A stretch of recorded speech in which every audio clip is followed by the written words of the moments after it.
ഇന്നലെ വളരെ വേദനയോടുകൂടി ഞെട്ടലോടുകൂടി കണ്ട ഒരു ദൃശ്യമായിരുന്നു കണ്ണൂർ വളക്കയിൽ സ്കൂൾ ബസ് അപകടം. അതിൽ ഒരു പെൺകുട്ടിയുടെ ജീവനാണ് ആ അപകടം കവർന്നത്. ഡ്രൈവറുടെ അനാസ്ഥയാണ് ആ സംഭവത്തിന് പിന്നിലെന്നാണ് മോട്ടോർ വാഹന വകുപ്പിന്റെ പ്രാഥമികമായ പരിശോധനയിൽ കണ്ടെത്തിയിരിക്കുന്നത്. ബസിന്റെ ബ്രേക്ക് നഷ്ടപ്പെട്ടതിന്റെ തെളിവുകൾ വാഹന പരിശോധനയിൽ കണ്ടെത്താനായിട്ടില്ല. ഡ്രൈവർ അപകടത്തിന് തൊട്ടു മുൻപ് മൊബൈൽ ഫോൺ ഉപയോഗിച്ചിരുന്നതായും സംശയമുണ്ട്. അതേസമയം അപകടത്തിൽ മരിച്ച വിദ്യാർത്ഥിനി നേദ്യയുടെ സംസ്കാരം ഇന്ന് നടക്കും. സന്തോഷാണ് വിവരങ്ങൾ നൽകാനുള്ളത്. സന്തോഷ്, ഈ ഡ്രൈവർ പറഞ്ഞത് ബ്രേക്കിന്റെ തകരാറാണ് എന്ന മട്ടിലായിരുന്നു ഡ്രൈവറുടെ പ്രതികരണമൊക്കെ. അങ്ങനെയല്ല എന്ന് MVD അറിയിക്കുന്നുണ്ട്. RTOയ്ക്ക് റിപ്പോർട്ട് കൊടുത്തു കഴിഞ്ഞു. എന്താണതിൽ സംഭവിക്കുന്നതെന്ന് മനസ്സിലാക്കണം. പ്രാഥമിക അന്വേഷണത്തിൽ പോലീസിന്റെ കണ്ടെത്തലുകൾ എന്തൊക്കെയാണ്? ഈ അപകടത്തിന് തൊട്ടു പിന്നാലെ തന്നെ ഇന്നലെ മോട്ടോർ വാഹന വകുപ്പ് അന്വേഷണം ആരംഭിച്ചിരുന്നു. മോട്ടോർ വാഹന വകുപ്പ് ഉദ്യോഗസ്ഥരെത്തി ഈ അപകടം സംഭവിച്ച വാഹനത്തിൽ വിശദമായ പരിശോധന നടത്തുകയും ചെയ്തു. ആ പരിശോധനയിലെ പ്രധാനപ്പെട്ട കണ്ടെത്തൽ എന്ന് പറയുന്നത് വാഹനത്തിന് യന്ത്ര തകരാറുകൾ ഉണ്ടായിരുന്നില്ല എന്നുള്ളതാണ്. ഡ്രൈവർ പറഞ്ഞിരുന്നത് ഈ വാഹനത്തിന്റെ ബ്രേക്ക് പൊട്ടിയത് കൊണ്ടാണ് നിയന്ത്രണം നഷ്ടപ്പെട്ട് അപകടം ഉണ്ടായത് എന്നുള്ളതാണ്. എന്നാൽ ഈ മോട്ടോർ വാഹന വകുപ്പ് നടത്തിയിട്ടുള്ള പരിശോധനയിൽ വാഹനത്തിന്റെ ബ്രേക്ക് നഷ്ടപ്പെട്ടിട്ടില്ലെന്ന് മാത്രമല്ല മറ്റേതെങ്കിലും തരത്തിലുള്ള യന്ത്ര തകരാറുകൾ ഉള്ളതായി കണ്ടെത്താനും സാധിച്ചിട്ടില്ല. വിശദമായി തന്നെ ഈ വാഹനം ഇന്നലെ പരിശോധിച്ചിരുന്നു. അതിനുശേഷം MVAയുടെ നേതൃത്വത്തിൽ ഈ ആശുപത്രിയിൽ ചികിത്സയിൽ കഴിയുന്ന ഈ ഡ്രൈവറുടെ മൊഴി രേഖപ്പെടുത്തുകയും ചെയ്തു.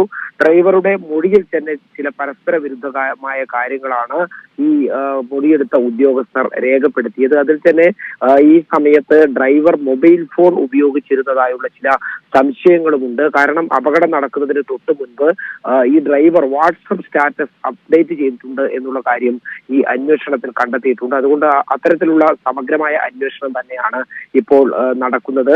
ഈ ഡ്രൈവറുടെ ആരോഗ്യ പരിശോധന ഉൾപ്പെടെ നടത്തണം എന്നുള്ള കാര്യം മോട്ടോർ വാഹന വകുപ്പ് പോലീസിനോട് ഇപ്പോൾ നിർദ്ദേശിക്കുകയും ചെയ്തിട്ടുണ്ട്.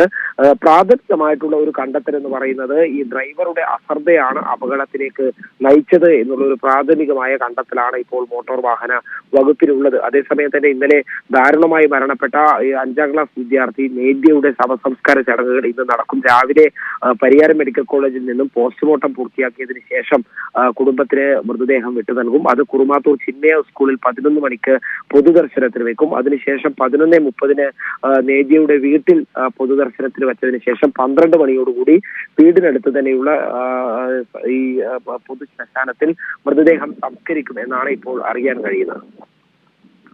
സന്തോഷാണ് വിവരങ്ങൾ നൽകിയത്. കണ്ണൂർ വളക്കയിലെ സ്കൂൾ ബസ് അപകടത്തിൽ ഈ ഡ്രൈവറുടെ അനാസ്ഥയാണ് എന്ന പ്രാഥമിക നിഗമനത്തിലേക്കാണ് കാര്യങ്ങൾ എത്തുന്നത്. ഡ്രൈവർ ഫോണിൽ സംസാരിച്ച് കൊണ്ടിരിക്കുകയായിരുന്നു എന്ന സംശയമുണ്ട്. അതിന് തൊട്ട് മുമ്പ് ഈ അപകടം നടന്ന ഏതാണ്ട് ആ സമയത്ത് തന്നെ വാട്സാപ്പിൽ സ്റ്റേറ്റസ് അപ്ഡേറ്റ് ചെയ്തിട്ടുണ്ട്. ഇതിലൊക്കെ ഒരു സംശയം നിലനിൽക്കുന്നുണ്ട്. എന്തായാലും ഇതുവരെ ബ്രേക്കിൻ്റെ തകരാറാണ് എന്ന മൊഴിയാണ് ചോദ്യം ചെയ്യലിൽ ഡ്രൈവർ കൊടുത്തതെങ്കിലും അങ്ങനെയല്ല എന്ന ഒരു കണ്ടെത്തലിലേക്ക് MVD എത്തിയിട്ടുണ്ട്. അതല്ല സംഭവിച്ചിരിക്കുന്നത്.